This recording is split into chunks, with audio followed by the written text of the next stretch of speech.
साथियों नमस्कार। आज फिर एक बार प्रमोद आजाद यूट्यूब चैनल पर आपका स्वागत है। साथियों, देश का तानाशाह, देश का हिटलर नरेंद्र मोदी, ये मैं नहीं कह रहा। आज जिस तरह से राजनीतिक घटनाक्रम में मेघालय, गोवा, जम्मू कश्मीर के राज्यपाल रहे आदरणीय सत्यपाल मलिक ने फिर से वही बात दोहराई। देश में जिस तरह के हालात हैं, लोकतंत्र की हत्या की जा रही है, विपक्षी दलों के घरों पर सीबीआई, उनके कार्यालयों पर ईडी, इनकम टैक्स आयकर के छापे पड़ रहे हैं। 2024 का लोकसभा चुनाव आ रहा है। क्या विपक्षियों को डराने की यह साजिश हो रही है?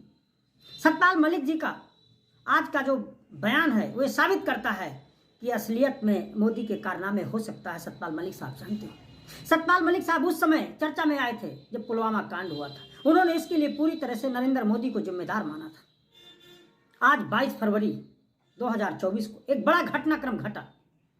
एक साथ सत्यपाल मलिक के एक साथ 30 ठिकानों पर सीबीआई और ईडी का छापा पड़ा। उन्होंने बड़ी स्वेच्छा से कहा, चाहे जितने छापे पड़ जाएं, मेरे पास 4-5 कुर्ते छोड़ करके कुछ नहीं। सफेद पोश नेताओं में एक सादगी की बड़ी मिसाल। आपको याद होगा, एक इंटरव्यू में 22/5/2023 को उन्होंने कहा था कि मेरी कौम देश के 5 राज्यों पर रहती है, मेरे साथ अगर कुछ हुआ तो उनको ठिकाने लगा दिया जाएगा। यानी कि वो सरकार को चेतावनी दे रहे थे कि यदि आप मेरे ऊपर हाथ लगाएंगे तो गलत हो जाएगा। साथियों, वही हुआ। जब सत्यपाल मलिक ने सरकार के कारनामों का भंडाफोड़ किया, उनके घरों पर सरकारी मशीनरी का दुरुपयोग करते हुए सरकारी एजेंसियों ने धावा बोला, मिला कुछ नहीं। फिर भी जिस तरह से देश के हालात हैं, इसके पहले भी आपने देखा 7 बार सम्मन केजरीवाल जी के घर कार्यालय पर गया। ममता बनर्जी के पीछे ईडी और सीबीआई लगातार हमले कर रही है।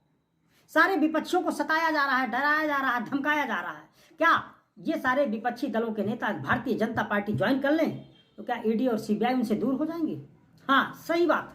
जिन विपक्षी दलों ने भाजपा ज्वाइन कर ली है, या तो ईडी और सीबीआई उनके घरों से किनारा कर लिया है या फिर उनको सलाम करती है। धन है सरकारी एजेंसियां। साथियों, जिस तरह के घटनाक्रम में सत्यपाल मलिक साहब ने उन्हें तानाशाह और हिटलर की उपाधि दी है, उनका समर्थन आज जैसे ही सत्यपाल मलिक साहब के ठिकानों पर छापा पड़ा, देश के सबसे बड़े विपक्षी नेता इस समय न्याय यात्रा लेकर निकल रहे हैं। राहुल गांधी का भी ट्वीट आ गया। उन्होंने कहा कि मोदी जी आज लोकतंत्र की हत्या कर रहे हैं। एक बड़ा सवाल है, यदि इसी तरह एक तानाशाह सभी लोगों को डराते रहेंगे तो लोकतंत्र तो खत्म हो जाएगा। उन्होंने पूछा है कि कैसी डेमोक्रेसी? जिनका आप किताब लिख रहे हैं, जिनका अनावरण कर रहे हैं, वो कह रहे हैं कि लोकतंत्र कैसा है, उस पर सवाल किया है। सवाल या निशान राहुल गांधी ने किया है। साथियों, तो आपसे ये पूछना चाहते हैं, पूरे देश से ये पूछना चाहते हैं कि जिस किसी ने भी आपकी सच्चाई उजागर करी, आपके कारनामे उजागर करें, क्या उनके घरों सीबीआई, ईडी, इनकम टैक्स आयकर छापे डालते रहेंगे? कब बंद होगा ये? आने वाले 2024 के चुनाव में सत्यपाल मलिक साहब अगर विपक्षी दलों की एकता की रहनुमाई करते हुए उनका नेतृत्व भी करें तो सारे देश को एक साथ खड़े होने में देर नहीं लगेगी और नरेंद्र मोदी जी के राजनीतिक जो उनकी महत्वाकांक्षा है तीसरी बार बनने की, उसका पटापेच भी हो जाएगा। मैं दावे के साथ कह रहा हूं कि जिस तरह से सत्यपाल मलिक साहब के पूर्व में उनके कार्यकाल के जो खुलासे जम्मू कश्मीर में तथाकथित सरकार द्वारा हैं, 2 FIR करी गई हैं, सैकड़ों हजारों करोड़ के घोटाले के आरोप लगाए गए, वो अभी तक उन पे कुछ निष्कर्ष नहीं निकला है। उन्होंने तो बड़े दावे के साथ कहा था कि सरकार मुझको 300 करोड़ रुपए दे रही थी, 2 फाइलों में डील कर ली, 2 फाइलों में हस्ताक्षर के लिए 300 करोड़।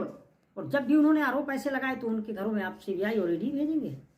मैं देश के प्रधानमंत्री और गृह मंत्री जी से अपील करूंगा, अनुरोध करूंगा कि सत्ता के दुरुपयोग को रोकिए, सरकारी एजेंसियों के दुरुपयोग को रोकिए।